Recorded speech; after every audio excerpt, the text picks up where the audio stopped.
Well, welcome everybody to Hydroterra's latest webinar. Today we're joined by Mark Stuckey from Environmental and Earth Sciences, and the topic is They're Not All Bad, Acid Sulfate Soil Measurement and Management. We've got a fantastic turnout today, so Mark knows how to draw a crowd. We've got over 400 registrants for this one, so obviously an interesting topic.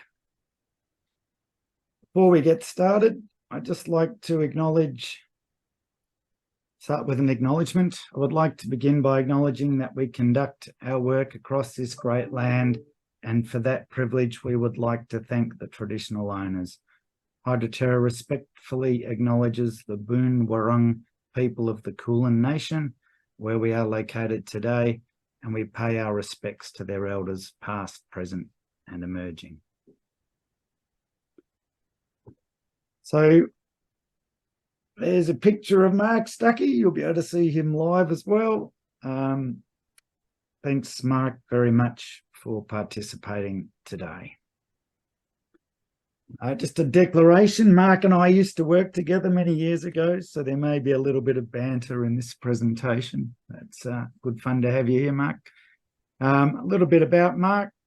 Mark works for Environmental and Earth Sciences as a senior principal soil scientist, hydrogeologist and contaminated land assessor with over 28 years professional experience, specialising in the investigation, remediation and management of sites in Australia, New Zealand, Southeast Asia and the UK. He is an accredited contaminated land auditor in New South Wales, Victoria, Queensland and the Northern Territory, a certified professional soil scientist, accredited in contaminated sites assessment and management, and a registered soil practitioner in acid sulfate soil, which is very relevant today. Mark performs human health and ecological risk assessments and undertakes groundwater solute transport assessments, including modelling. He is also an expert in acid sulfate soil identification, assessment, remediation and management, and provides independent expert witness services for legal proceedings, including court appearances. Before Mark takes over, just a little housekeeping. So the questions, we love your questions, and we've got a huge number of early bird questions as well. So thanks very much for the people who've sent them through. I think that was a record as well. So the Q&A button at the top of your screen is where you can place questions as you think of them during the presentation. Why does Hydroterra run these webinars? We like to share knowledge, we like to facilitate education, and we like to be an industry leader. So thank you very much, everyone, for attending today. It's great to see so many. And without further ado, I'll pass over to Mark. Thank you, Richard. And yeah, thank you everyone for joining us today, and hopefully you get something out of this. So my first slide just provides a bit of an outline of what I'm going to discuss today and in what order. So essentially a bit of background. So what are acid sulfate soils? How do they form? Where do they form? And then into the nitty-gritty of the discussion, which will be, you know, how do we assess them?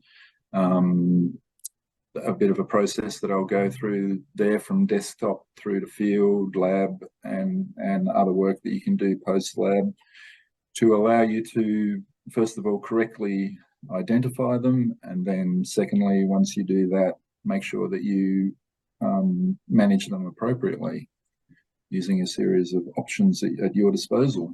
So we'll get straight into the detail of what exactly acid sulfate soils are. So by definition, acid sulfate soils are any soil which can form sulfuric acid. So may be produced, is currently being produced, or has been produced in the past. It's important to understand that they primarily occur along the coast, but they do also occur inland, and I'll go through how that happens in upcoming slides. Broadly speaking, there are two forms of acid sulfate soil.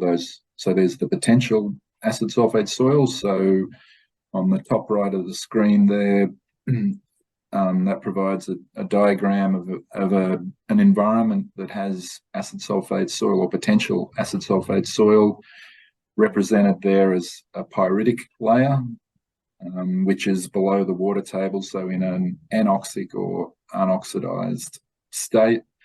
And that's the natural setting for these soil types, which are primarily along coastal areas associated with low energy water bodies. Usually the most common type of vegetation associated with these areas are mangroves. And then the other major form of acid sulfate soil is, where acid has been produced, and we have what we term actual acid sulfate soils. So they've either been partially or completely oxidized, and the diagram there on the bottom right shows a depiction of an acid sulfate soil or a sulfuric environment where the water table has been lowered most commonly by installing drains. So this is, a good example of this is an agricultural area where they've installed drains to drain away swamplands, thereby lowering the water table and exposing these soils to oxygen, which then allows acid in the form of sulfuric acid to be produced. Next slide, thanks. Okay, so essentially the same slide again with the definition of what are they.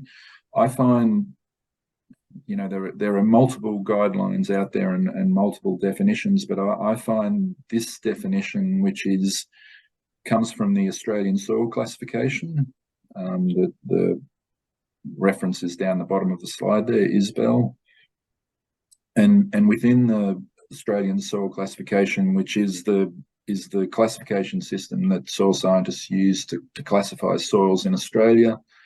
And so these two definitions of sulfitic materials and sulfuric materials provides a really good, simple description that allows you to quantify whether or not a soil type you're assessing is acid sulfate soil or not, whether it's sulfitic or sulfuric.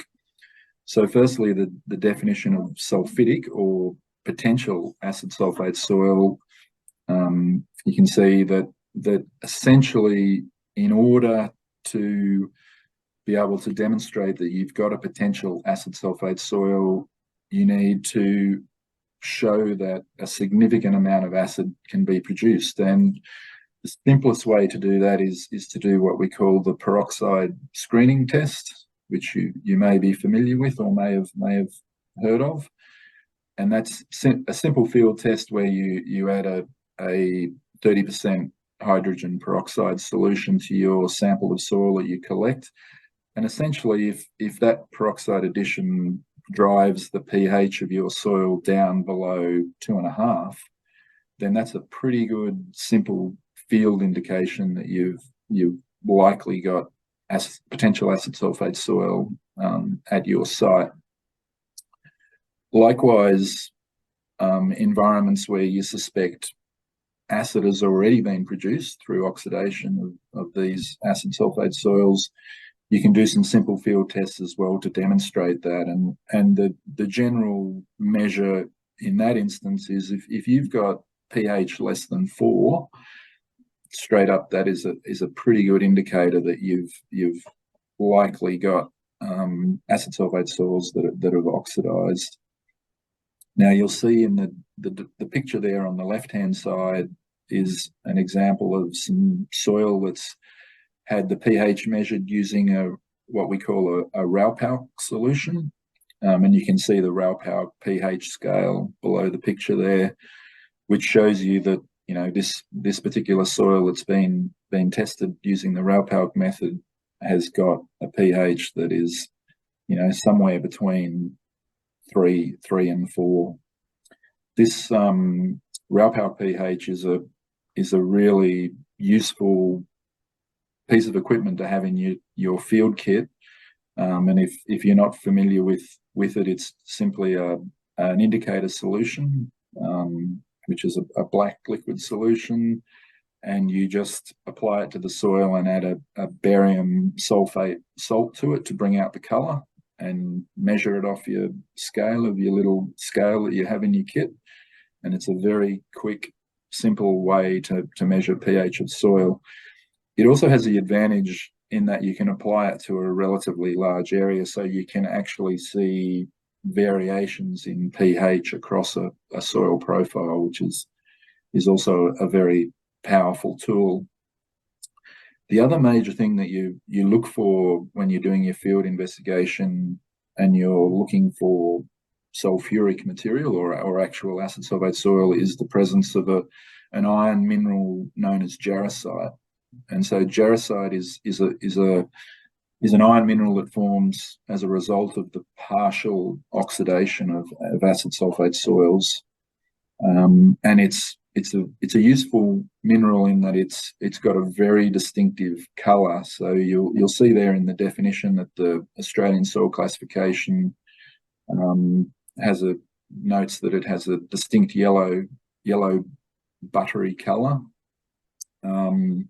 that's easily identifiable in the field. So observation of jarosite is a really simple, easy, and useful tool for you as well when you're trying to identify these soil materials in the field. So how do they form?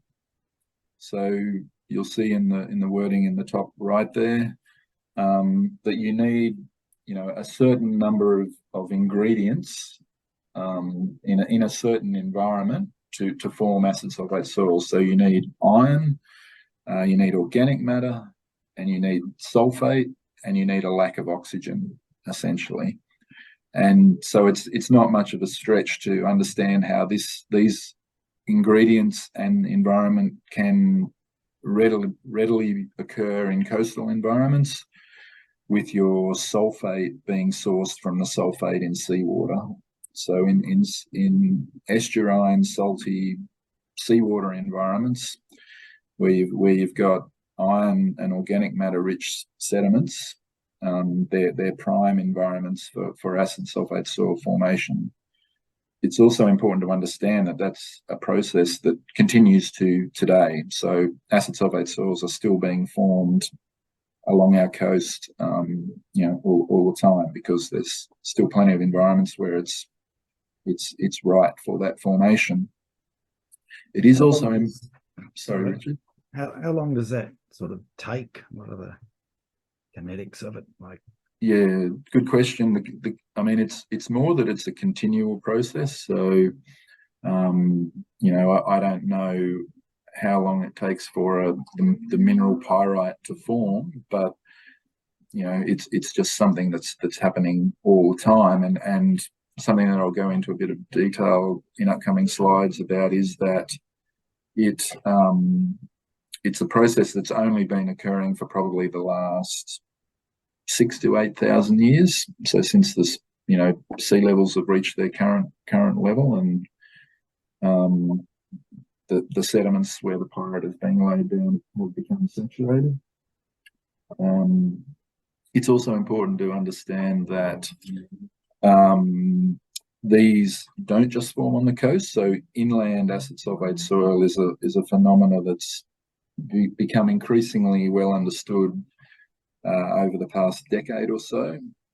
So the photograph on the right there is actually a photograph from a mine site between Cobar and Louth in Western New South Wales. So this is a dam where pyrite has been laid down and formed, and how we got the ingredients there was that because this is a gold mine, and it's got mineralization associated with the gold deposition outcropping at the surface, and that mineralization is the ore body is a sulfide ore body. So because it's at the surface, it's being oxidized. So we've got a ready source of sulfate, the organic matter or organic carbon is sourced from the eucalyptus trees that are around this dam, where the leaves come off and fall into the dam. You've got an environment where oxygen is depleted, and you've got pyrite forming, hundreds of kilometres from the coast.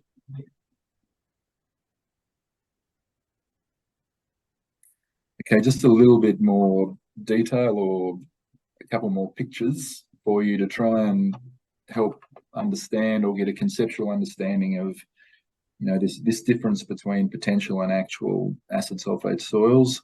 So in the top right there, we've got a diagram showing how they form, what I've just been explaining, in low energy mangrove environments below the permanent sea level, where you've got plenty of sulfate in the seawater, plenty of organic matter, and these sulfides, particularly the mineral pyrite, is laid down.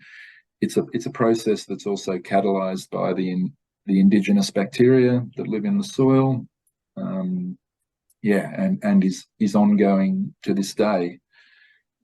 The diagram down the bottom of this slide shows how you end up with actual acid sulfate soil or sulfuric environments, and that is circumstances where the natural water table is lowered, such that these potential acid sulfate soils containing pyrite are oxidized.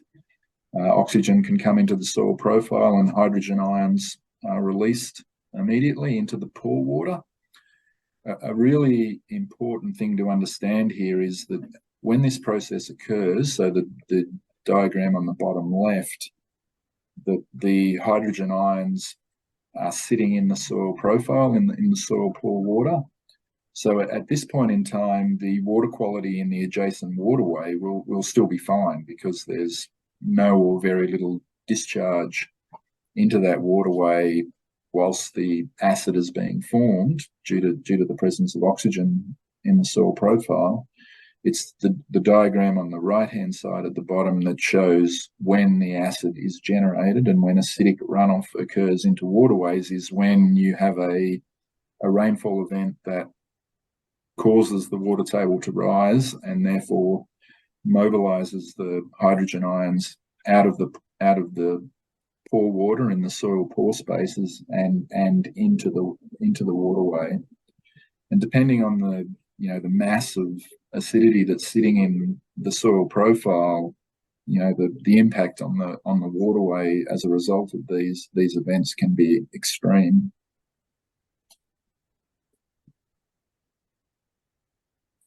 So a little bit more detail here on how they occur in coastal environments.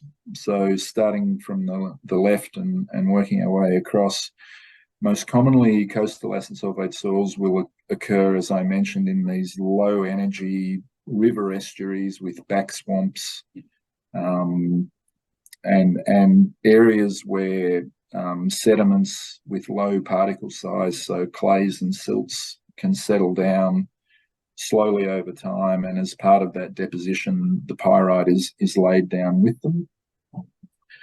Just looking at this occurrence, in geological time, if you like, all of the coastal acid sulfate soil deposition has occurred either at the commencement of the Pleistocene geological period, which commenced around 120,000 years ago. So you can see in the diagram on the middle there, it shows the climate history over the last 700,000 years.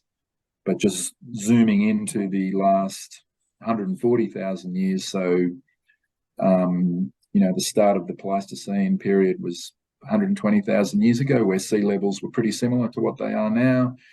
We went into an ice age and sea levels fell, and then it's only in the last 10 to 15,000 years that sea levels have started rising again, and it's only in the last 6,000 to 8,000 years where they're at their current levels again, which provides, once again, the perfect environment for acid sulfate soil formation. So it's important to recognise that you do find acid sulfate soils associated with the Pleistocene deposition 120,000 years ago, But it also makes sense that much of that previous Pleistocene deposition and formation of acid sulfate soils will have been oxidized, as part of the ice age that occurred in the intervening period. However, it is still, something that you do occasionally find in areas of Pleistocene soils that have remained saturated or partially saturated, at least, over the last ice age. But far and away, the most common occurrence of coastal acid sulfate soils are those of recent deposition in the Holocene period. And just to show you this as a real example is the map on the right-hand side there of that slide, which is a map of coastal acid sulfate soil for the Airlie Beach area of far north Queensland. And the red areas essentially are the areas of high acid sulfate soil potential, which are, not surprisingly in those low energy river estuary areas where you've got back swamps. Just a brief note on the mapping, because I know there was some interest in this in some of the comments.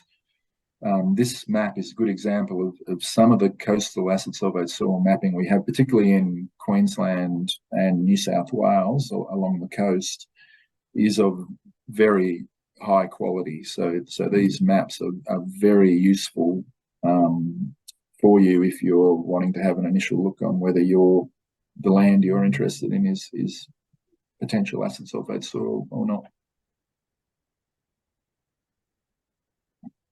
Okay, so we've been through the background on what they are and where they occur and how they form. So now I'll go into a bit of detail on how we can best assess them to make sure that we can adequately identify them, quantify them, and therefore manage them if we need to.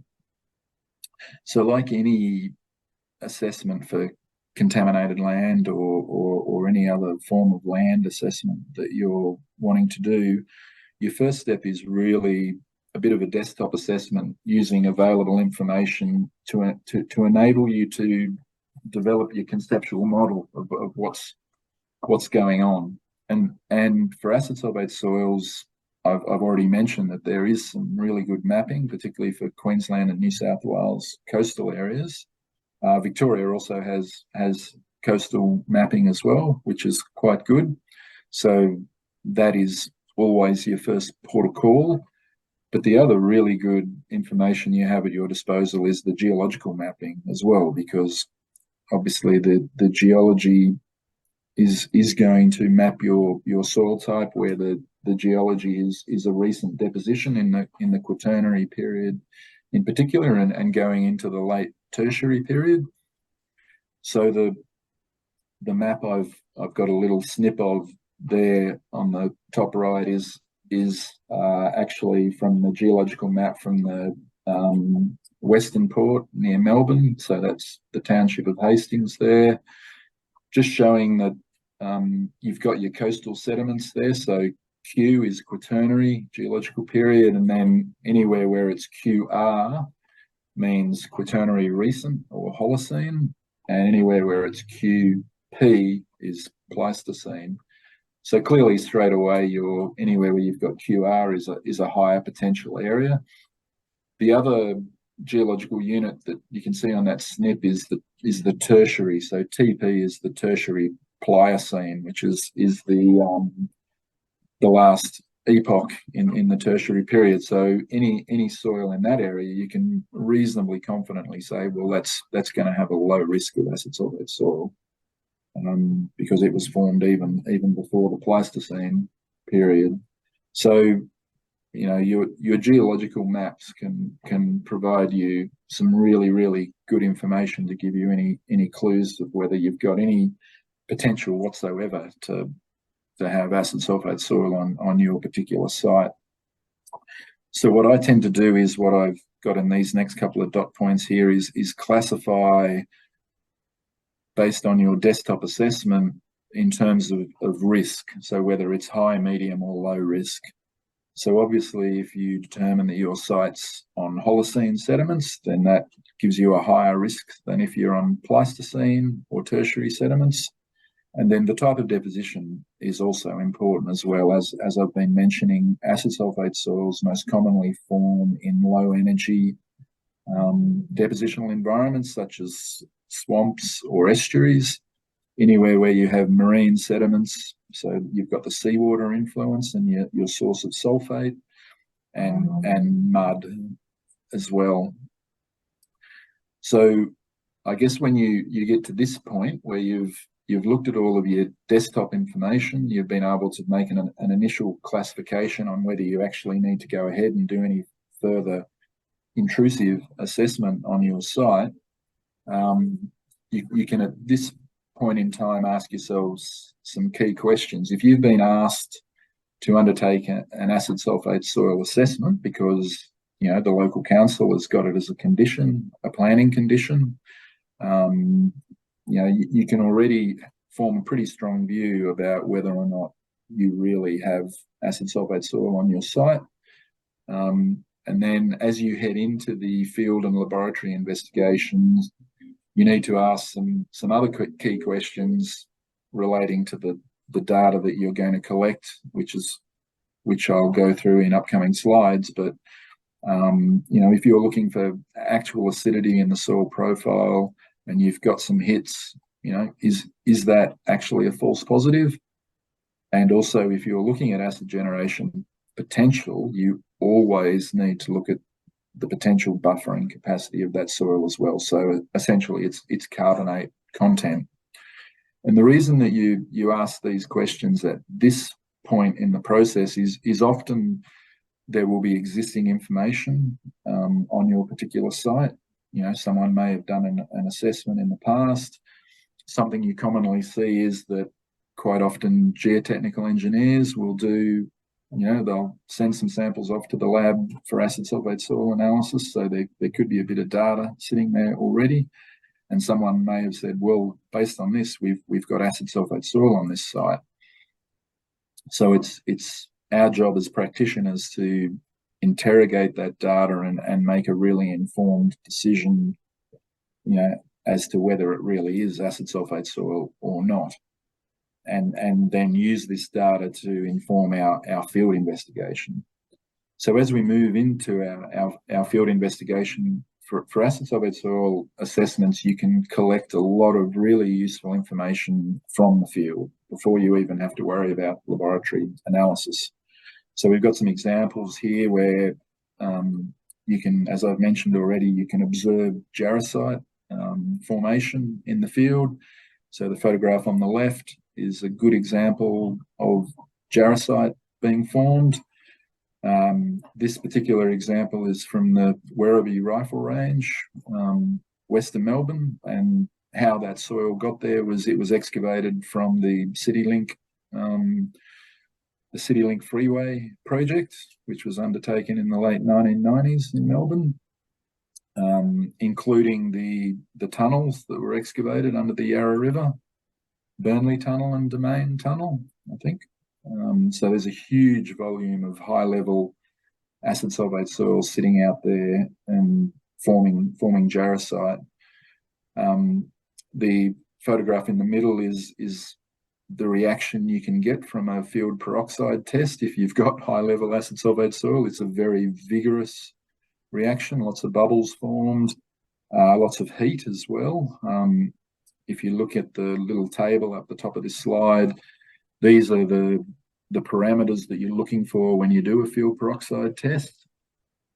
So pH Fox is your peroxide result. So once the peroxide reaction is completed, you then measure the pH of the solution, and if it's less than 2.5, that's a pretty good indication that you've got sulfides in that sample.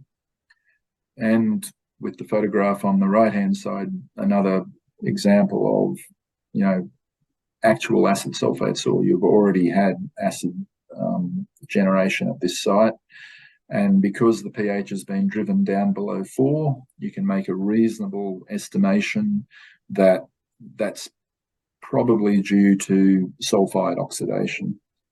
So it's once you've collected all of this data, made these observations, that can then inform your laboratory program, and it'll also inform what you're looking for in terms of looking at evidence of runoff of acid water from these environments. So you also want to try and observe water quality issues that you may or may not have on your site.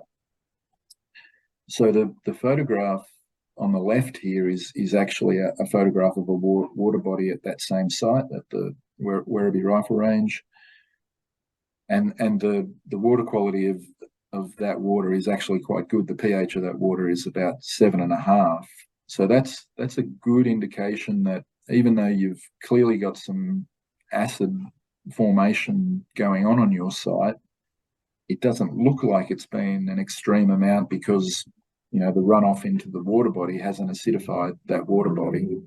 So that's a pretty good initial observation.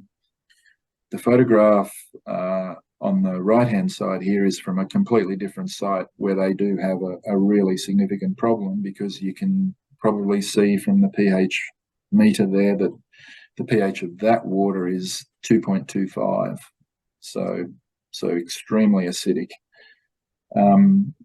Other clues from that water body that you can see that it may be acidic is that the water itself is actually crystal clear, and that's because below a pH of about 5.5 through to 4.8, any suspended sediment in the water will drop out, will be completely dissolved, and any minerals that were suspended in the sediment, and in particular iron oxides, will be present as a film on the base of the water body, which is exactly what you can see in that photograph.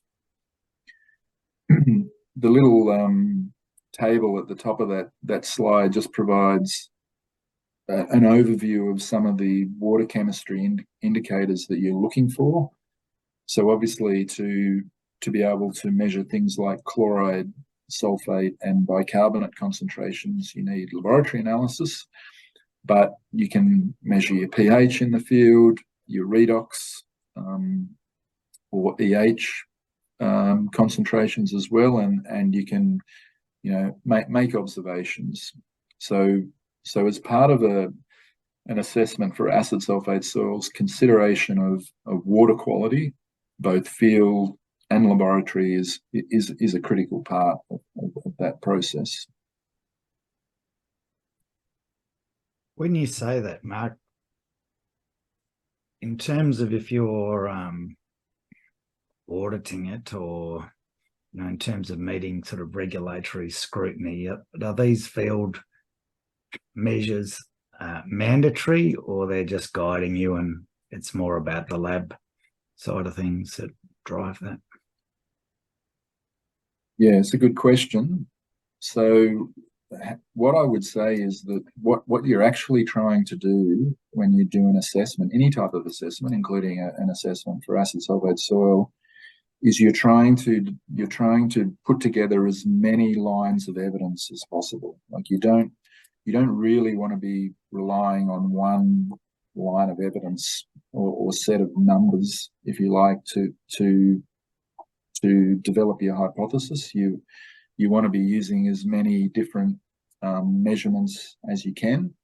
So I would say that the field measurements, whilst by themselves wouldn't stack up, as making definitive conclusions about anything, they're an important part of the puzzle, and they're an important line of evidence looked at together with other lines of evidence that you get from your laboratory analysis, as an example, to give you as complete a picture as possible in terms of what's going on your site.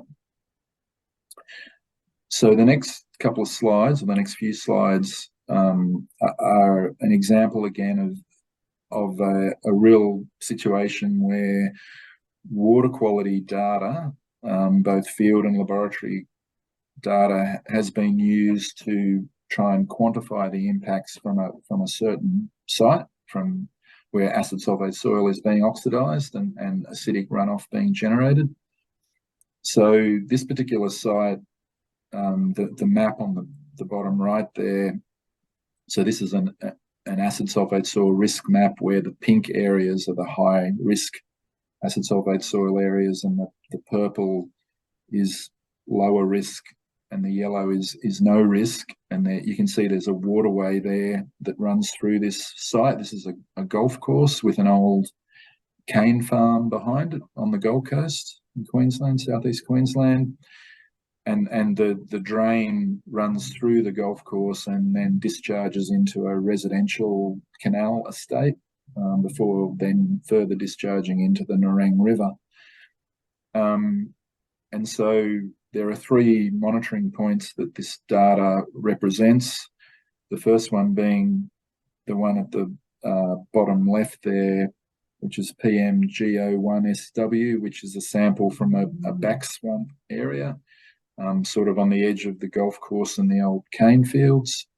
And then there's a sample that's collected right at the tidal gate where the water discharges from the golf course into the canal estate on the top right-hand side of the figure. And then there's a third monitoring point in an adjacent creek down the bottom, which is collected just for comparison purposes. And so I know there's a lot of data on that plot on the left-hand side there, but you can see that the red squares relate to the sample water sample is collected from the back swamp, showing that in terms of pH, there are over a fairly long period of time that we're looking at there, 15 or more years, the occurrences of acidic water below 4 for that sample is pretty common. And you can see that there's been a linear trend put on that as well, which shows that it's, the average pH of that water is declining over time. The data for the other 2 monitoring points, though, shows that whilst occasionally there's acid generation, pH below 4, most of the time the water quality is actually pretty good, above 6, such that the average pH for both of those water bodies is above 6 and doesn't appear to be trending downwards. So this is a data set that tells you that it looks like you've got a real issue in terms of water quality, and therefore presumably acid water runoff from this water body, but that by the time it reaches the tidal gate and discharges off the site, somehow the water quality is improved, and also that the water quality in the adjacent creek system doesn't appear to be as acidic as what it is in this particular one that we're looking at. So if you go to the next slide, Richard. So this is just an aerial photograph of the same area. And this is a photograph taken at a particular time where an acid runoff event occurred. So you might be able to see in the photograph that the water in the water body that you can see there is quite brown. So there's a whole heap of iron flock moving down that water system as a result of the acid runoff, to the point where you can sort of see in the middle of the picture where the change in the water, you can see a distinct change in water color between 2 water bodies that are meeting there, which is a pretty clear observation that you've got altered water quality moving along this water body as a result of some event, which is most likely to be, as I showed on an earlier slide, a rainfall event has occurred that's washed hydrogen ions out of the soil pore spaces and into this waterway, straight away lowered the pH and caused an acid event. The reason this particular site is of interest is that the other thing that happens here is that fish kills are pretty frequent. So yet another good example that we've got potentially significant acid migration events occurring. Now, in addition to pH, some of the other data that you can collect that's really useful is some of your metal cation chemistry for your water quality. So looking at iron and aluminium over the same time period, you can see that there are frequent periods of time or monitoring events for that particular water body, the red squares, where significant amounts of both iron and aluminium are generated. Now, the occurrence of iron in water is pretty common, particularly in these iron-rich, low-lying environments, and the fact that iron's very soluble when your pH gets down. But aluminium, the occurrence of aluminium is more of a concern because of its toxic nature when it's in solution. So the plot on the right-hand side, in particular, there is providing a pretty concerning picture about the water quality and how that could be impacting on the local ecosystem.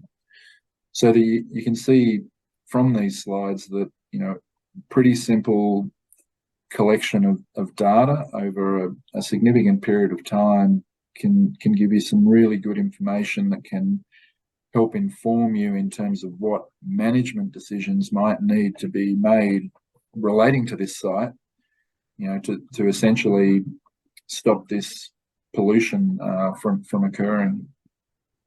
It's a pretty long time though, isn't it? So what happens if you've got to sort of fast track the management aspects of that?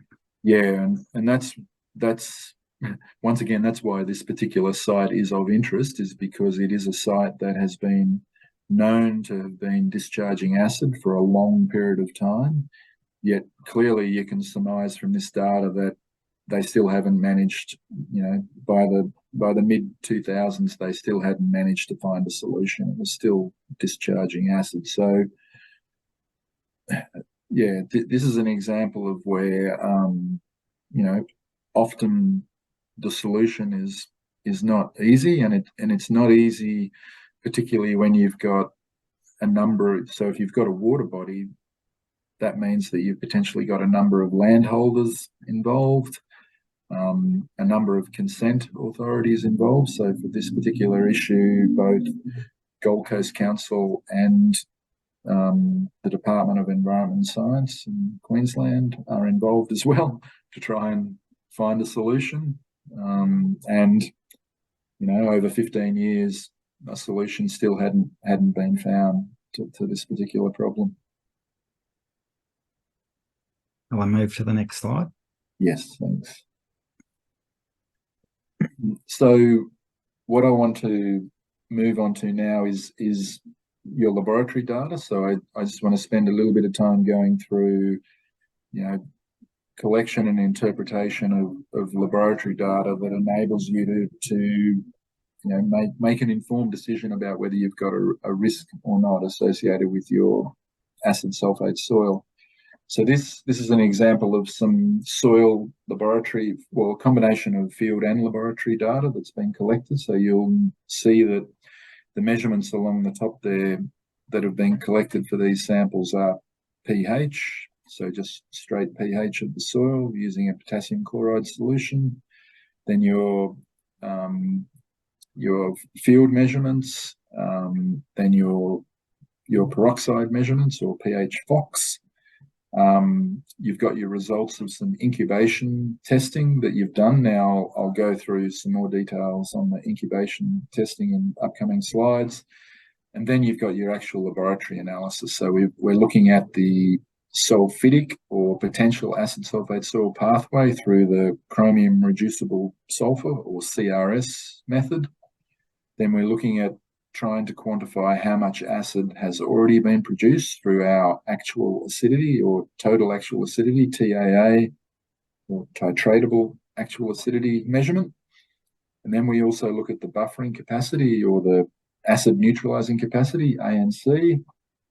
And then we do what we call our acid base account. So we add all of our potential sources of acidity and subtract our buffering capacity to come up with our net acidity, or our acid base account.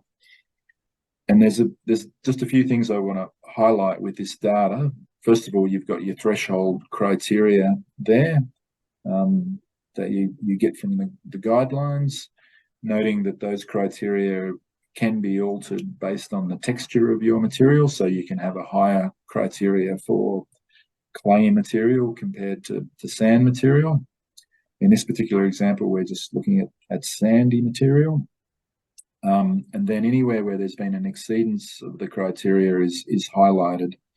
So what you can see in this data set is that whilst we do have, a relatively acidic environment, and we do have potential acid sulfate soil identified, it's at very low concentrations such that we've only got a couple of exceedances of the criteria.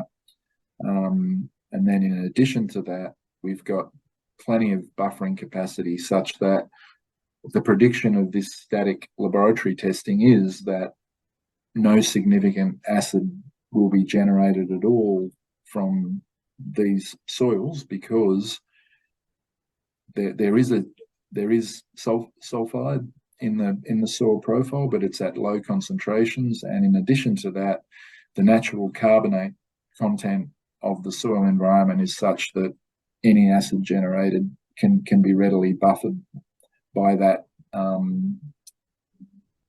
by that carbonate material. Now, because these are static laboratory tests, we do need to do some more testing to demonstrate that that's actually what's going to happen in the environment.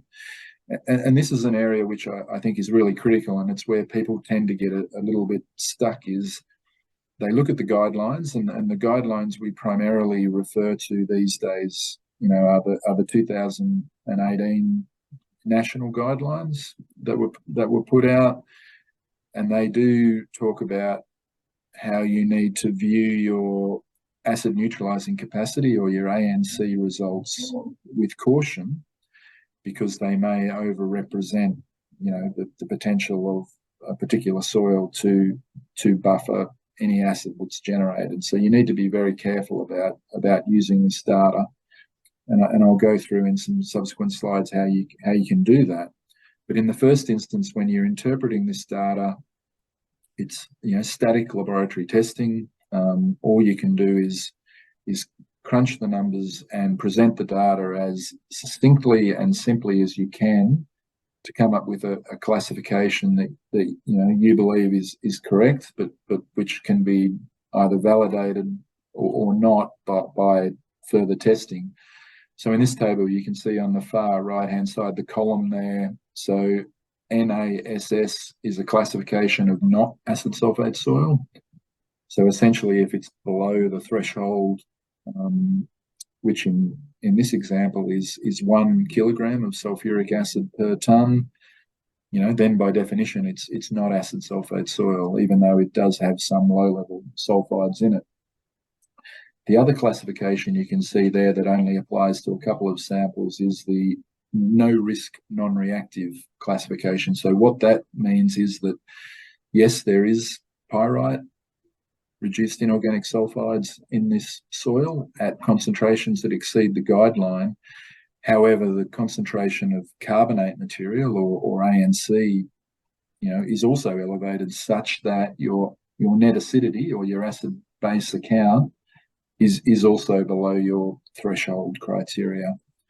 So as a result of this static laboratory testing, you can come up with a table like this that succinctly explains what's going on your site for all of your samples you've analysed, highlighting particular samples for which you might need to do some further testing.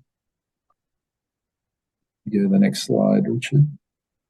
Not yet, Mark. Just there's a term there, ooze. That's an unusual term. Do you want to just to clarify that? Yes. So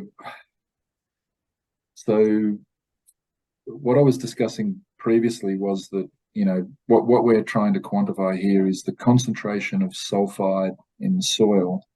Now, that's sulfides is a broad term. So if you drill down into that, the mineral that's formed when acid sulfate soil is formed is mostly pyrite, which is iron sulfide, or FeS2.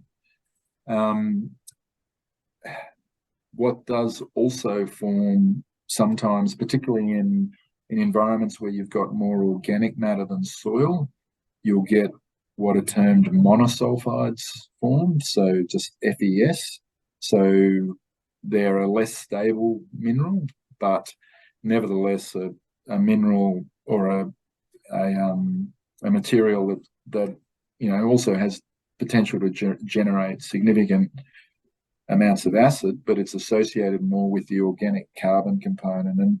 And so if you suspect that you've got ooze, or what we call monosulfidic black ooze, or MBOs, on your site, then there is a different laboratory test other than your chromium reducible sulfur method that needs to be undertaken, and that's what the laboratory looks for in those instances is what they call acid volatile sulfur, or AVS. So, that's what this comes back to is when you're doing your field work, you make your observations. If you do observe material, it's black and it's mostly organic material, it often, has a density lighter than water, so it will often float on the top of water bodies. And you sample this material, then you need to understand that it needs to be tested for acid volatile sulfur content rather than chromium reducible content. All right, we better go to the next slide, I think. Unfortunately, this next slide just brings us to more data. So when you look at a slide like this, it can be overwhelming because there is a lot of data on here. But the point I'm trying to make by showing you this data is that one of the features of acid sulfate soil is that the data analysis is pretty complicated. There are multiple different units that are used to measure the various parameters that you're testing for. Hence, one of the things that this particular spreadsheet does is it converts all of the various units. So you've essentially got, the laboratory measures in either %S or moles of hydrogen ion per tonne. And then if they're looking at acid neutralizing capacity, they measure in % calcium carbonate. So for all of those different units, you can convert them into one unit, which is what I do, and I convert to kilograms of sulfuric acid per tonne.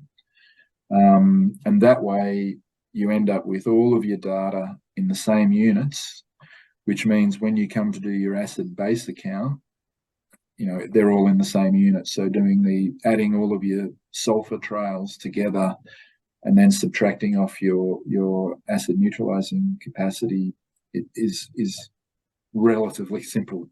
So what this particular spreadsheet is also showing, I guess up the top, what it's showing is all the things you're measuring. Yeah, so we're looking at our acid trail through our TAA, or titratable actual acidity measurements. We're looking at our sulfur trail through our CRS, or chromium reducible sulfur measurements.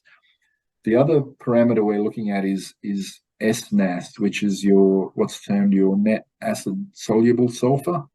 And that's the sulfur that the laboratory quantifies associated with your partially oxidized sulfur minerals like jarosite. So another way that SNAS is sometimes referred to as is jarositic sulfur. And so those three acid trails, your three forms of acid that the laboratory's measured. So you add them together and subtract your acid neutralizing capacity, if there is any, to get your net acidity. And then from your net acidity, once you have your net acidity, then you can calculate your liming requirement. From that, if the concentration of sulfides or your net acidity is high enough such that liming is a possible management option for you. You'll see also in this, the other thing that I've done in this table is I've tried to classify the soil based on what I've determined it is in terms of its acid sulfate soil classification. So in the top right-hand corner there, you can see it's either not acid soil, or it's not acid sulfate soil, or it is acid sulfate soil. Not acid sulfate soil are the ones that aren't highlighted at all, and they're the ones where the sulfide concentrations are less than the criteria. The ones that are not acid are those that are, the soil is acidic, so the soil is below pH 6, but not below pH 4. So what we say with those samples, when the pH falls in that range between 4 and 6, then it's the acidification is due to other forms of acidity other than sulfide oxidation. And this is an example of where you need to take your TAA results with a grain of salt. You need to be very suspicious of them. You know, TAA measurement, it's just a simple titration. It doesn't determine the sulfide concentration in your soil sample at all. All it is doing is quantifying the acidity in the soil profile. So I would say to you, if you're looking at TAA data and the pH of your data is above 4, then there's a strong possibility that that acidity is due to a source of acid other than sulfides. So whether it's just organic acids or other iron minerals, whatever the source, that acidity is not something that you need to account for when you're trying to work out what the extent of your problem is related specifically to acid sulfate soil. And then finally in this table, the cells that are highlighted orange are where they are samples where, yes, acid sulfate soil has been identified. And you can see that for some samples, it's there's significant acid that's already been generated such that the pH has been driven down below 3 and you've got a corresponding elevated TAA concentration. And then other samples, or the same samples as well, that still have a significant amount of CRS or unoxidized acidity associated with their inorganic sulfide content as well. And further than that, you can see also there are some samples that have the jarosidic or SNAS acidity in them as well.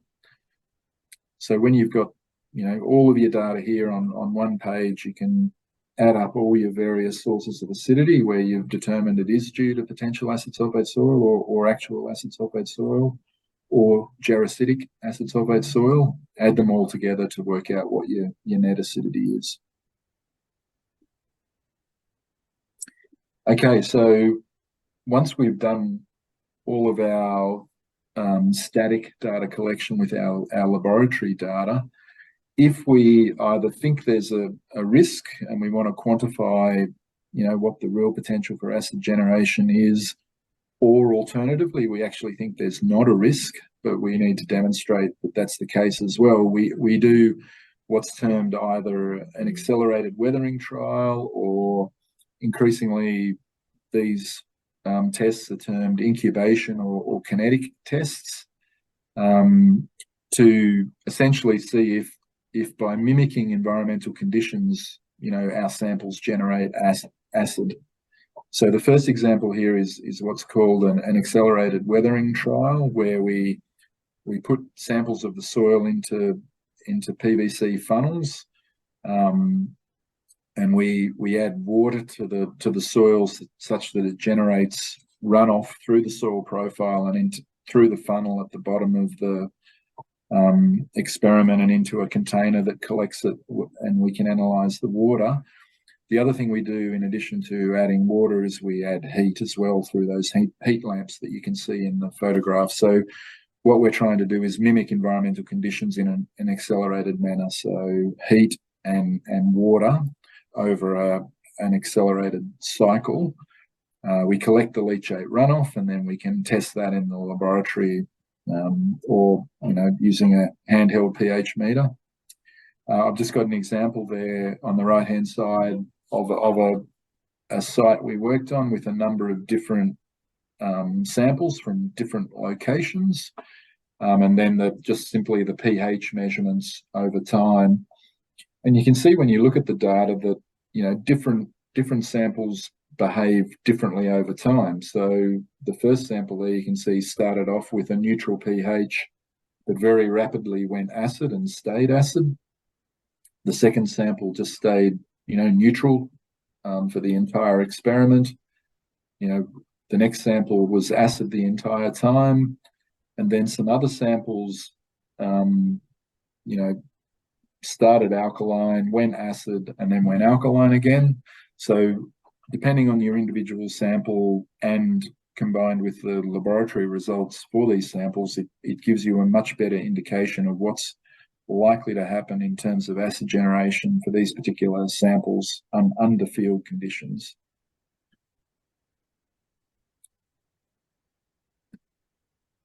An even more simple way to do this is to do what we call chip tray experiments.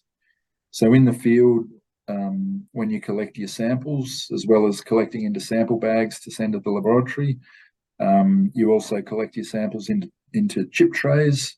And what that then allows you to do is to run a chip tray experiment where you simply do the same thing, the wetting and drying process, measure the pH of your samples over time and see whether significant amounts of acid are generated. This particular example uses litmus paper that you just dip into your soil sample, and it will give you a pH measurement as a whole number based on the scale on the bottom right hand side there. So what we're looking for is any samples that start demonstrating an acid measurement below 4, so 3, 2, or 1. So we're looking, essentially what you're looking for is a orange to purple color on the bottom square of your litmus paper. Once again, I've just shown some data there which relate to the photographs of a particular depth profile for a particular borehole, and you can see that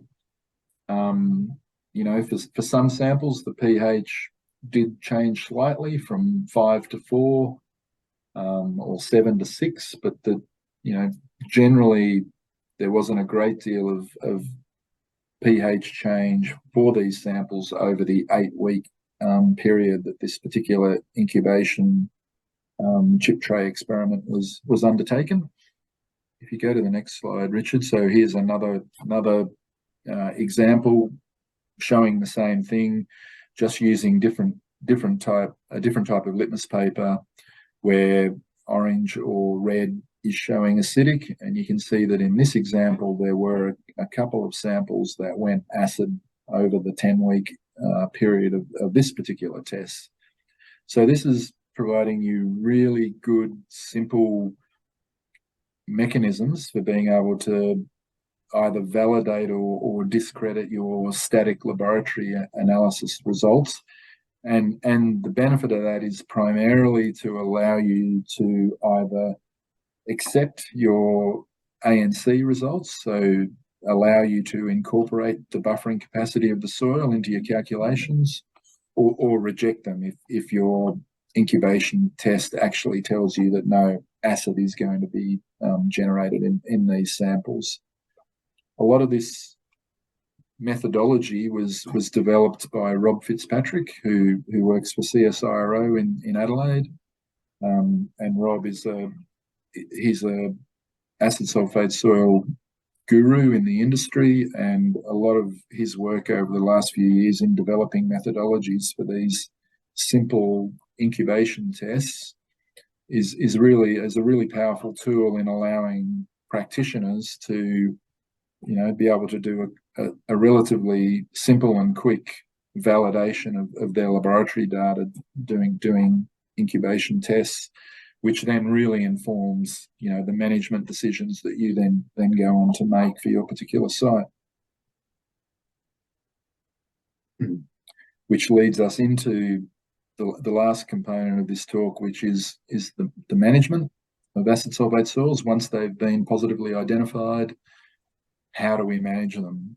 And essentially the way that acid sulfate soil is best managed is to apply a hierarchy. It's a bit like the waste hierarchy. You're applying your most preferable option wherever you can, and you're only applying your least favorable options if the more favorable options just cannot apply to your particular site or scenario. So obviously the first thing you want to do if you have identified them is to avoid them.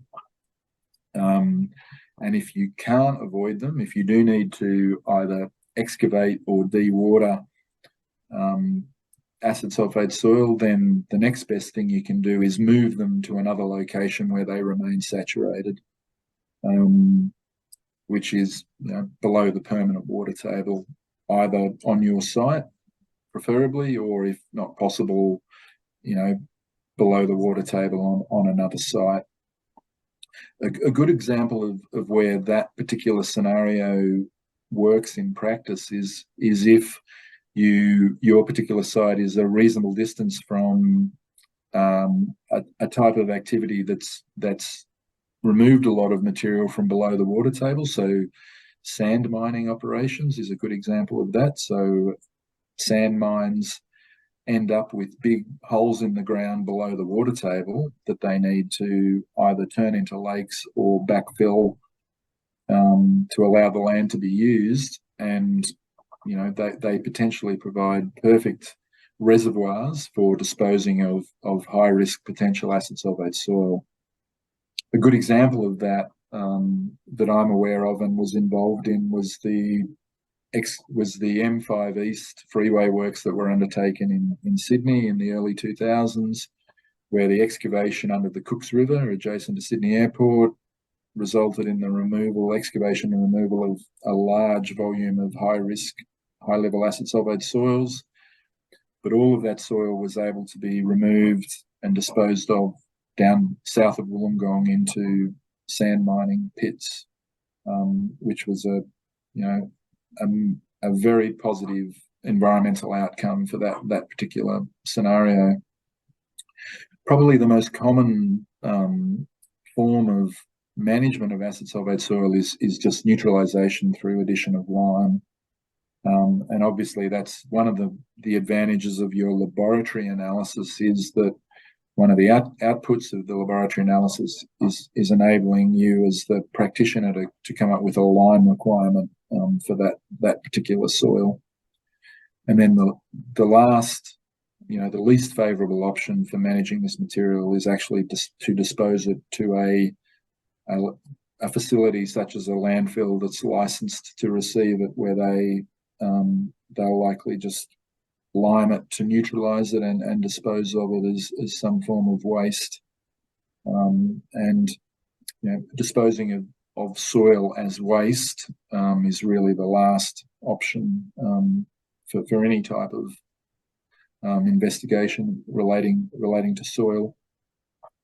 I've just got a diagram at the bottom of this slide which shows an example of ways that you can manage your acid sulfate soil associated with an agricultural application where you need to install drains, to enable you to use land.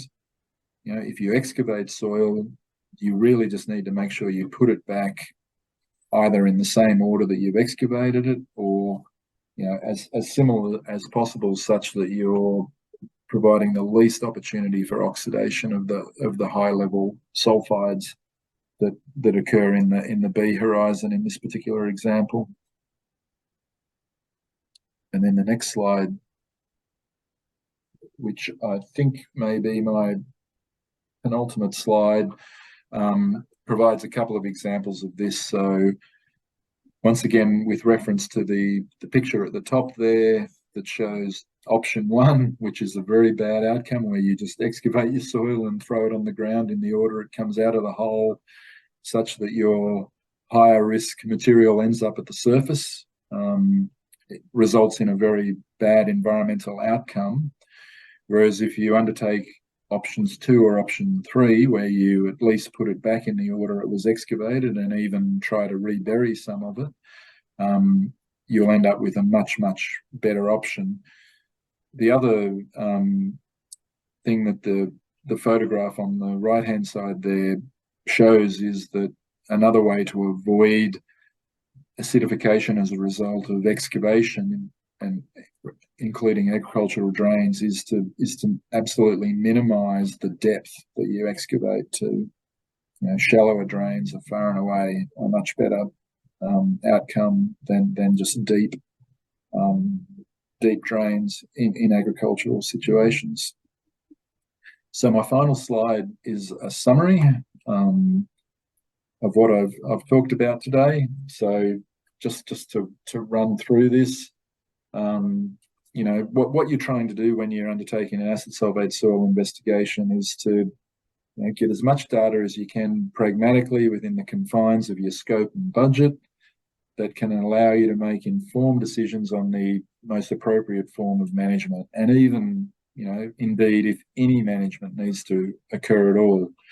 What I find commonly is that I'm dealing with sites where acid sulfate soil has been identified, but when you look at the data, you realise, well, it's actually not acid sulfate soil at all, so therefore no management is required.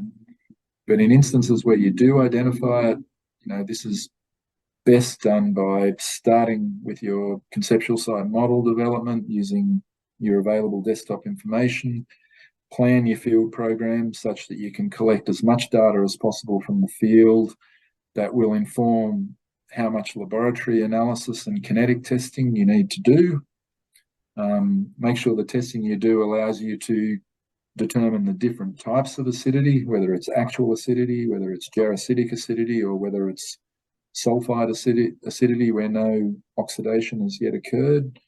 Water sampling is a really important component of this. The water quality data from your sites and waterways adjacent will tell you a lot of information about what, if any, acid is being generated from your site.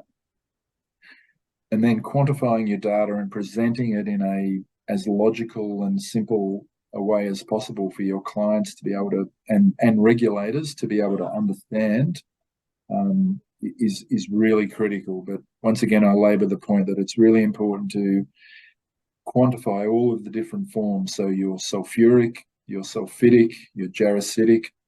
Make sure you don't forget about the alkalinity. That's a really important component, such that you can calculate your acid base account. And then once you've done all that and you make your conclusions on whether you've actually got a problem or not, you can further verify that through your kinetic, incubation, accelerated weathering testing and associated water quality testing. Well, thanks very much, Mark. That was fantastic. We're a little bit over time, but if everyone's okay, and in particular you, Mark, we could continue on till, for probably another half an hour to get through the early bird questions and some of these Q&A questions. We've got about 11 of those. Is that all right with you, Mark, to charge on? Absolutely. Thanks very much. So that was, you've learned a bit since I left EES, Mark. I'm impressed with your knowledge level. Just before we do, just a little advertisement for Hydroterra. We're doing groundwater sampling training courses. So there's been a lot of interest in that. I just thought I'd share that with you. Feel free to get in touch with Hydroterra. There's an online training course and a face-to-face component. So have a look at that. It's been popular. All right, early bird questions. Mark, do you want to charge through these? Or yeah, no, I will. And thank you to those who put in the early bird questions, because it was really helpful to me when I was, finalising my slides and also providing some quick responses here. So I'll quickly go through them. So the first, they're all really good questions. So the first question relates to regulations. I haven't spoken much today about the guidelines and how regulators enforce them. But I guess my response is what I've written here, and that is, if you correctly identify them and you go through the process that I've discussed, the outcome that you arrive at will be essentially irrefutable, and I've put a couple of examples here. I see most error associated with acid sulfate soil interpretation related to the titratable actual acidity test. And like I say, unless pH is less than 4, it's likely to be a false positive or related to acidity that's not acid sulfate soil. And likewise, too many people don't consider the acid neutralizing capacity. One of the things that I'm not keen on is the fact that the laboratories won't even test for it below a pH of 6.5, which is, to me, is slightly ridiculous. So what I do is when I submit my samples to the labs for analysis, I say, look, just do the ANC titration regardless of pH. And yeah, but the bottom line is, if you collect good data, it's irrefutable, and even the regulators will have to take notice of it. And so that more or less leads into the second question, which is, this propensity to sort of forget about neutralizing capacity or put it to one side. It's a really important component and does need to be considered. And the best way to get acceptance of it is to do these incubation tests that I've talked about. You've got to measure it in the first place, so you've got to ask the lab to do it, and then you do some simple chip tray tests, and that further backs up your data. The mapping, like I alluded to in the talk, the mapping in Queensland and New South Wales along the coast is of really high quality. So definitely refer to those in preference to the council mapping. But be wary of the council mapping, because a lot of that council mapping is just based on relative levels, so AHD. A lot of councils will just say anything below 20 metres AHD, you need to consider it, and anything less than 5 metres AHD, it's considered high risk, but it doesn't exactly work like that, and use the mapping resources that the state governments in Queensland, New South Wales, and also Victoria have put together, which is really good. The venom classification is also very pertinent, because the example I referred to at the end of the talk about the disposal of large volumes from the M5 East down to south of Wollongong was all done under the venom process in New South Wales. But what happened was a what was called a venom B classification was made, and that's just venom with sulfitic ores. So the bottom line with that is that you can manage acid sulfate soil not as a waste off-site, but yeah, you need to have a really good destination site where it can be disposed below the permanent water table. Acceptable treatment and reinstatement or disposal of coastal acid sulfate soil. So yeah, here's where if you can't avoid it, then reburying on your site is ideal. Reburying off-site is also pretty good. Obviously, if you can't do any of those things, you do have to excavate it and let it oxidize. Then liming it is really where you're headed. What I would say is just make sure you're not adding too much lime and that you validate appropriately. Is there a particular type of lime that you use, Mark? Yeah, any type of agricultural lime or calcium carbonate, that's really important, because the most important thing about liming is that you don't want to raise your pH too high. So the advantage of using ag lime is that it'll never take your pH up above 8.3 at the most, because of its buffering. But if you use something else like quicklime, you can quite easily end up with a pH of 12 in your material, and that's bad news. And I've seen that done quite a bit. So use ag lime is the bottom line there. Management of existing ANC in the national guidelines, and this is something I've talked about a bit, is and also the interpretation of elevated actual acidity. Those are my two major points in this entire discussion, and that is, be very wary of your TAA data. It's just a titration and it's got nothing to do with sulfides. If your pH is not less than 4, it's probably not acid sulfate soil oxidation. And then with ANC, like I've said, you should always consider ANC, what you just do have to often do is verify it through an incubation test or a simple chip tray experiment. And then the next question relates to soil and waste, and this is another one of my things that I feel strongly about, and that is we should always be trying to beneficially reuse soil. But calling it a waste should be the last option, the final option. And what I see happen too often is that people think, well, as soon as I dig it up or as soon as I take it off my site, it's a waste. No, that's not correct. You need to make every effort possible to make sure it's not called a waste, it's beneficially reused. And then if you can do that, the waste provisions are not relevant to your scenario. Stockpile validation. So the first thing I would say in relation to this question is don't use SPOCUS, just use CRS, and in particular the CRS suite, which means you're analysing every sample for TAA, chromium reducible sulfur, jarositic sulfur, and ANC. That's the gold standard in our industry, primarily because the CRS method has been developed only to test for inorganic sulfur, which is what we're interested in.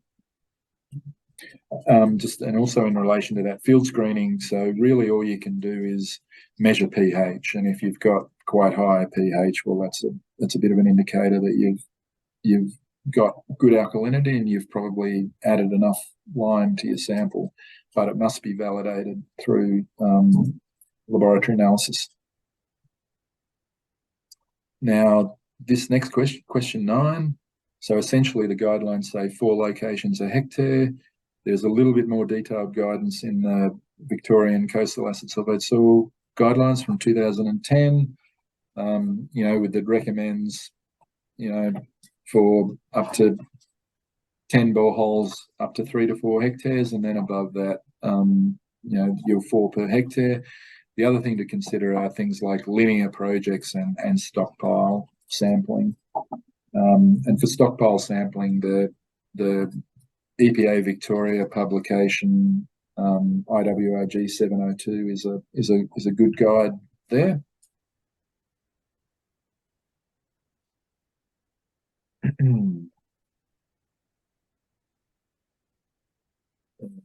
Okay. What is the how best to deal with naturally acidic soils on site? Yes, well, nothing. You don't. Yeah, and this is the power of appropriate classification, and that is, if it's not acid sulfate soil, you don't need to do any management. Sometimes you do get belligerent regulators, and I have occasionally produced what I call acid soil management plans. If they, sometimes a regulator will insist that you need a management plan, so you can do an acid soil management plan rather than an acid sulfate soil management plan. Many belligerent regulators out there, Mark? There are a few, but they will remain nameless.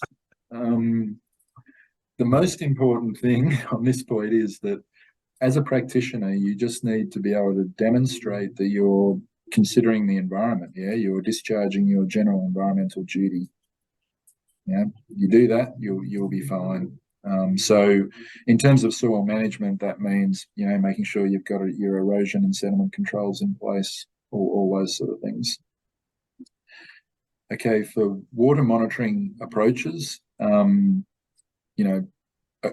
often find a combination of both discrete and continuous is good. Your discrete analysis is great because it enables you to analyze for a wide spectrum of parameters, and in particular your cations, anions, and nutrients. Salinity and acidity are really important. But then your continual monitoring is really important for honing in on key parameters and looking at changes over time as a result of different climatic and other parameters. So a combination of those tools is really good.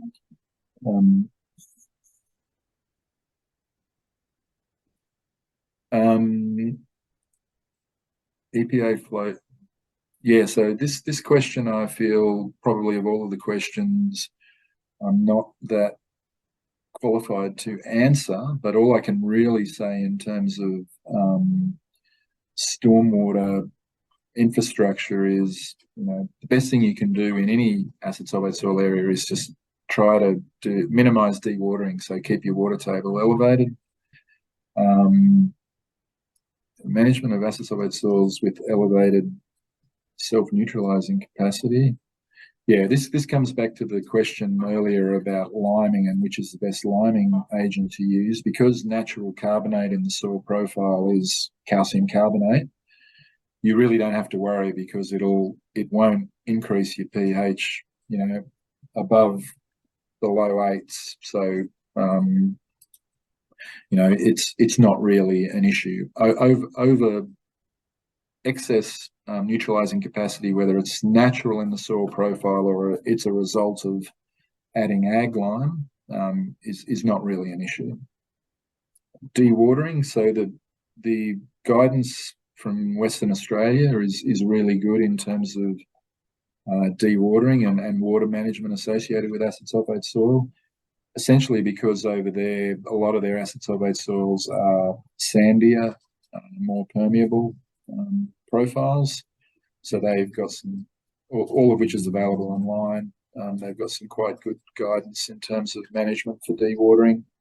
And then the other general advice, which relates to the previous comment about the stormwater, is, so long as you can keep your pore spaces moist, the rate of, you can at least control the rate of acid generation. I don't know a lot about the red mud, other than, it is a potentially good resource, but I'm not aware of it being used on a large scale. I presume that's because it's so alkaline post processing, so it's got a very high pH. It's potentially should be good. Yes. All right, what have we got here? 16. Yeah, so what I would say in response to this question is that the first thing you need to do is do your full chromium suite. So like I mentioned, ANC, SNAS and TAA, and then look at the data and pick and choose which bits of the data you're going to use, depending on things like what your pH is and what your incubation tests tell you. But yeah, if you got the data, you can use it, and that'll help you make both quantitative and qualitative management decisions. So once again, another question on stormwater management. So which is, like I said before, it relates to dewatering, and if you do need to install infrastructure into acid sulfate soil layers, then there are management measures you can adopt there.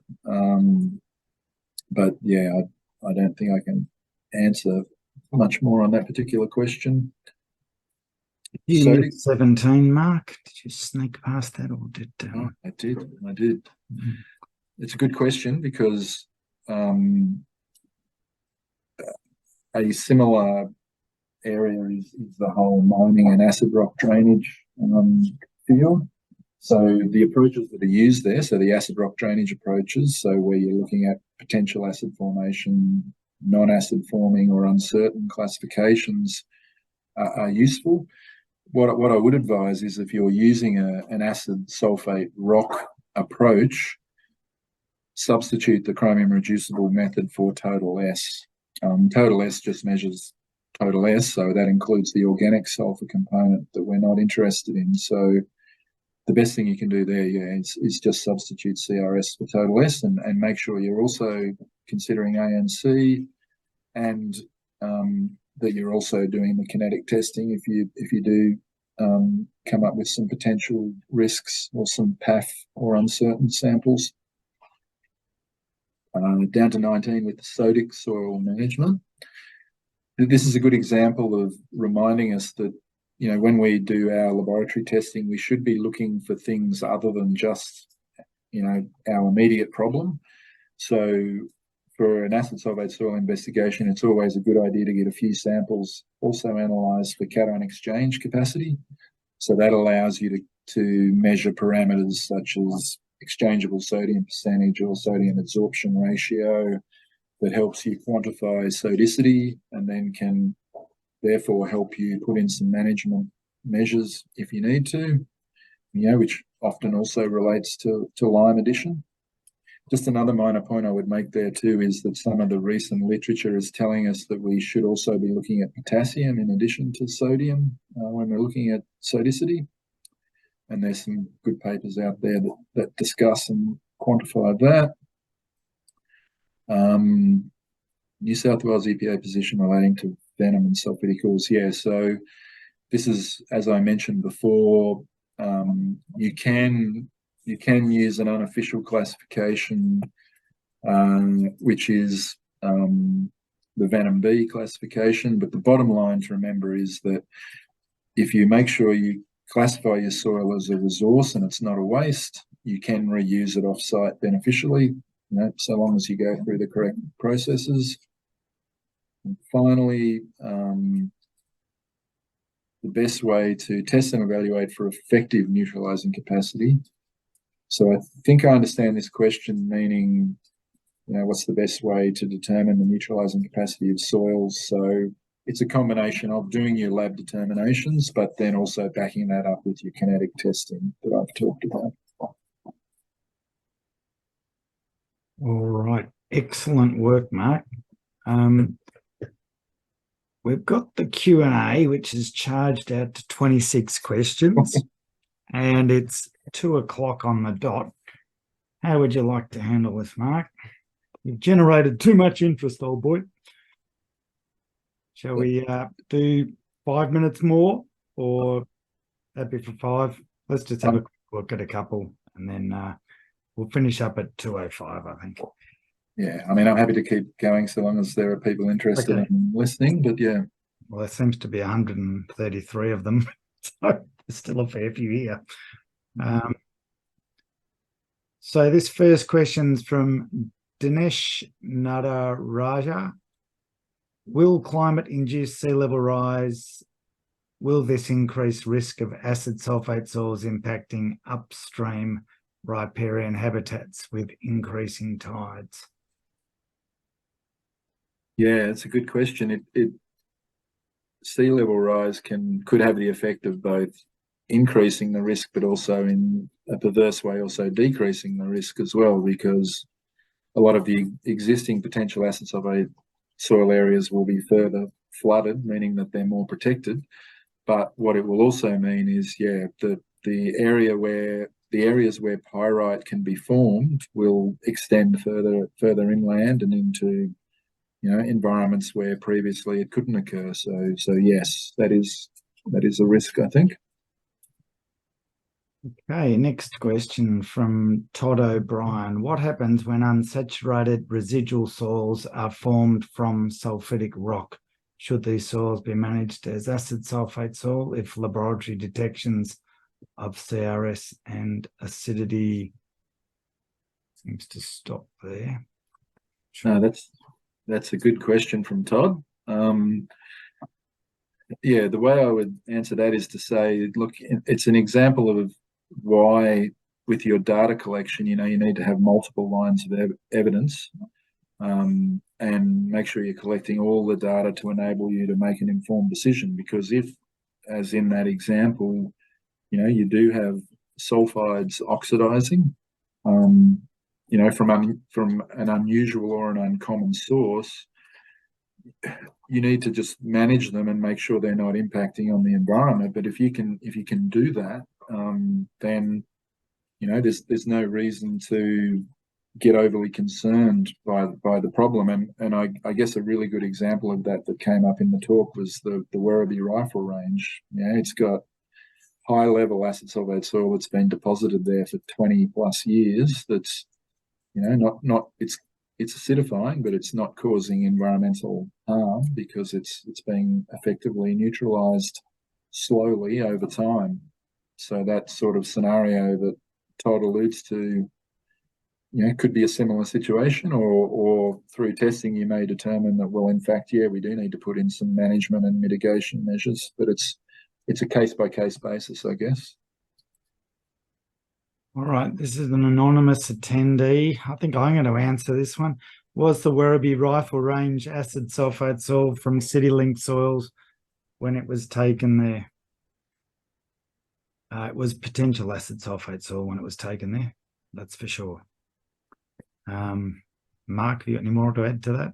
It's a long time ago, but we did that work. Yeah, no, it was all potential, high level potential acid sulfate soil, and yeah, it's slowly turning into actual acid sulfate soil, but being effectively neutralized over time.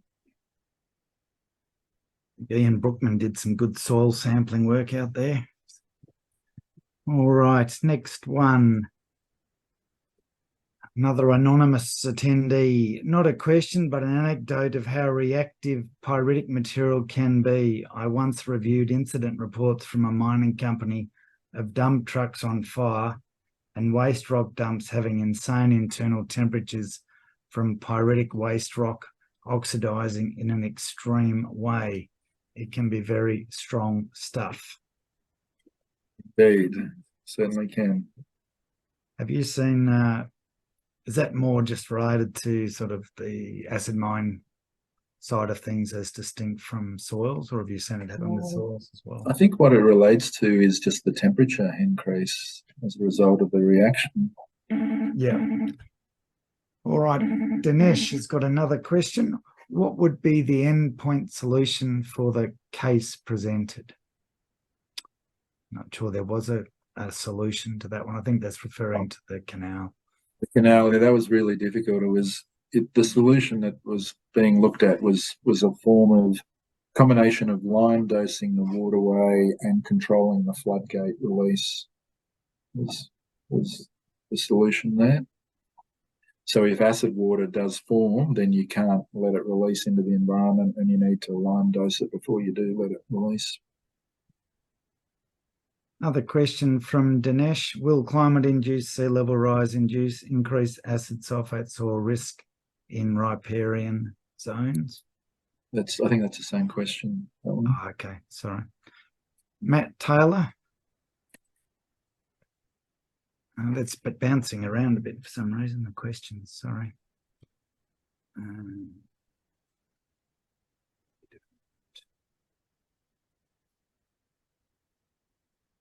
We've got Christy Hansen saying sample BH9 7.25. Not sure what that's referring to. One of the slides, yeah. Not sure if there's anything more about that though. I think it's maybe move on to the next one. Ashish Chandelia, can we recover clean soil from potential acid sulfate soil, and what are the EPA constraints in the recovery process? I think you've answered that one already, haven't you? Yeah, although it's good. I can make the point that, because obviously the most common thing is, well, you can lime neutralize it and then it can be reused. The trick is that what often happens is that once it's been lime neutralized, regulators will often consider it a waste. So the challenge for soil scientists is to find a pathway where it can be beneficially reused rather than treated as a waste. Okay, next one, just a thank you from Kate James. Good work, Mark. Then a question from Toby Montgomery. Kinetic or incubation testing can take too long for client demands. Is there a way you could assess the ratio of ANC to other CRS data fields in a way that you might consider assessment of presence of acid sulfate soil versus NASS, what's that, non-acid sulfate soil, without these long duration tests to account for potential to overestimate ANC from lab tests? Yeah, that's a good question. So the first thing is, that's one of the reasons why the chip tray methodology has been developed by Rob Fitzpatrick, is to try and shorten the time frame as much as possible. by doing those field tests. Like by having a smaller sample, you know, you can accelerate more rapidly, I guess. And then the next, I guess, answer or response is that I think the approach that's done in the mining industry, so the acid rock drainage assessment, is a good thing to look at for trying to get acceptance of ANC. So it's rather than a hard cutoff line, you've got this classification of uncertain, non-acid forming, potentially acid forming. I think the way that they classify the rock in that methodology is, you know, a pretty good way to go if you're wanting to get acceptance of your ANC results that way. Kimberly Lamb says, Mark is amazing. Is he hiring? I think you can follow up with Kimberly after this. Todd Mitchell, thanks, Mark. Very comprehensive. For the tunnel waste you excavated and disposed to a sand mine, presumably underwater, what is the type and magnitude of post-disposal monitoring that might be required? Yeah, that's a good question, because obviously, or something I didn't mention, is for all of these destination sites where you're disposing this material off its source site below the water table, all of these sites need a management plan that includes ongoing monitoring. So you clearly need to demonstrate that acid's not being produced at these sites where you're depositing this material. Sophie LaRue, most acid sulfate soil guidelines state that ANC shouldn't be included in calculations of net acidity for comparison with action criteria. Do you agree with that? I agree that that's correct, but what I would say is, well, once you do that and you say, well, okay, we've got an exceedance of our action criteria, well, what's the next step? You need to undertake further assessment and come up with pragmatic management solutions. So, you know, at some point along the pathway, you've got to consider your acid base account. So, yeah, it will need to happen if you want a solution, because your alternative is just to say, well, it's a problem and there's nothing you can do about it. So this is all about, you know, coming up with solutions. You think there's a lot of acid sulfate soil incorrectly classified as requiring management? Yes, I do. Okay. Jovan Cannabity says, thank you, Mark. Dinesh is back. He said golf course acidic runoff. So I think that related to his earlier question, but we might have to skip over that one.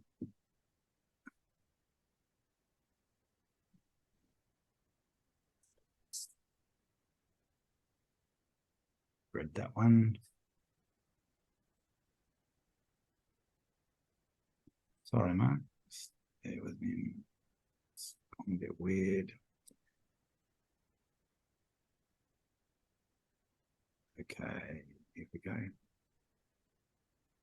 What is the delay between PASS being excavated and oxidation occurring? Is it usually a matter of hours or days? Yeah, so that's a good question, and that's dependent upon the texture of the soil. So coarser soil like sand will oxidize more rapidly, and finer textured material like clays will take longer to oxidize, essentially because clay can hold water in the pore spaces for longer periods of time before oxygen can get in there. So there is guidance on this in the guidelines. So I think it's something like, you know, if you've got sand, you can only leave it for a day, but if you've got clay, it can be up to a week or so.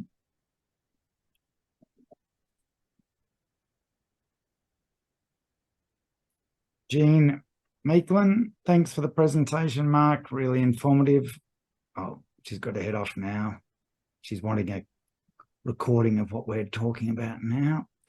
Anonymous attendee, is there an alternative to the incubation testing or any way to expedite the results, as the 8-week time frame is sometimes impractical in certain situations? Yeah, same answer as before. You can do a chip tray experiment in a couple of weeks. Yeah, or the other thing I would say is you could do a higher volume of laboratory testing or retesting, if you like, of your samples that are saying your ANC is completely buffering the sample. Sue Ellen Deer, a comment, not a question. The Queensland acid sulfate soil management guidelines have been extensively reviewed over the past 18 months. We are undertaking our final approval processes at the moment and should have version 5 released mid-December or early January. They have been updated to be more consistent with the national guidance and to provide clarity where they deviate. That's fantastic news, because that Queensland management guidance has always been a great document. So the fact that they're updating it means that it should be even better. Anonymous attendee. On the Victorian sampling frequency, it advises a sample is collected every half a metre or each change in the soil horizon to 1 metre below final excavation or to 2 metres below ground level, whichever is greater. Would all samples require analysis, and would samples only be required from soils suspected to be potential acid sulfate soil or actual acid sulfate soil, not fill layers imported to site and treated above assumed natural? Ooh. Yeah, that's a good question, because and so the answer basically is that's why peroxide testing is so handy, because it's so easy to do. So you can just do a simple quick peroxide test on all of your samples, and from that you can select a much smaller volume of samples to get analysed in the laboratory. Okay, there's an anonymous attendee. Is having an upcoming job where the methodology chosen is HDD, as this creates the lowest disturbance with the slurry that is being taken off site. Are we able to add lime to this, or does this still have to be lab tested for a second time? You might want further detail. Yeah. I'd suggest if you want to reach out to Mark on that one specifically, what's your email address, Mark? mstuckey@easygroup.com. Thank you. Next question, anonymous attendee. If potential acid sulfate soil or actual acid sulfate soil is excavated and cannot be returned to its former position, what are the options for backfilling? Can any material soil be used, or are there specific recommendations? I think you sort of covered that, to be honest. Yeah. I mean, if it's excavated and can't be replaced below the water table, then you're either going to have to justify that it can be allowed to slowly oxidize, or you're going to have to lime treat it, I think. Sophie LaRue, what if the ANC originate from shells, e.g. marine muds? Do you still take into account just like carbonates? Yeah, good question. So what the laboratory does is as part of the methodology, it's supposed to remove any visible shell. And that way, at least they can say, look, we've only considered the shell that's either, that's at a particle size where it can be effective in its neutralisation. All right. Brett Garrett wants to know when those new Queensland guidelines are being released. I think that was covered in that previous. Yep, Sue Ellen indicated January, I think. Yeah.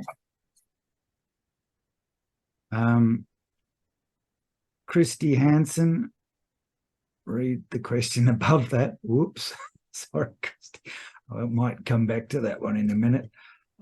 Loic Munich, should New South Wales EPA prepare a RRO/RRE for treated acid sulfate soils? It's a great idea, Luke. Yeah. Yes, is the answer. All right. But just on that point too, so, and this is one of the things is we've got to try and manage our treated acid sulfate soil not as a waste.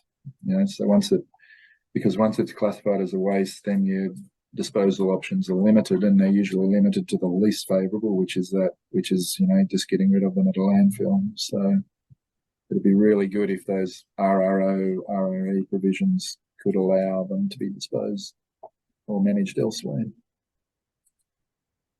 Ellen Griffiths, not a question, but thank you, Mark, for a great and really informative presentation. There you go, Stucky.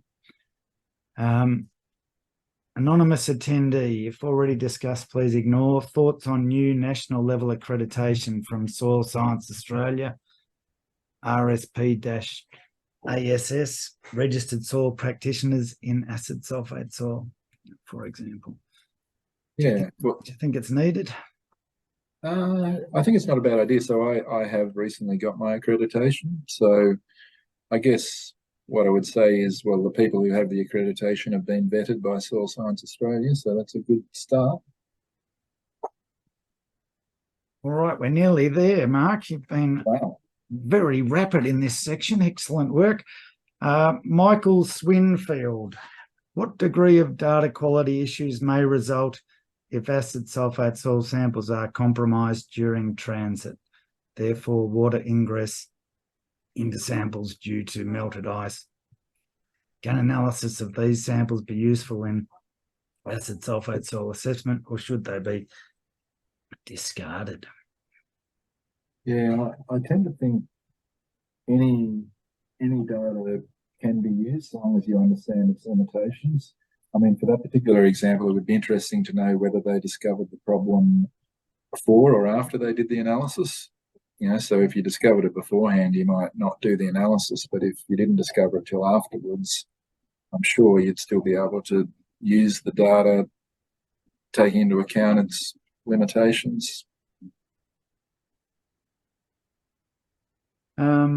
Next comment was, yes, there are recordings of these webinars. It'll be on Hydroterra's website. So if you go to the website and you go under news, I think it is, you will see a drop down for webinars.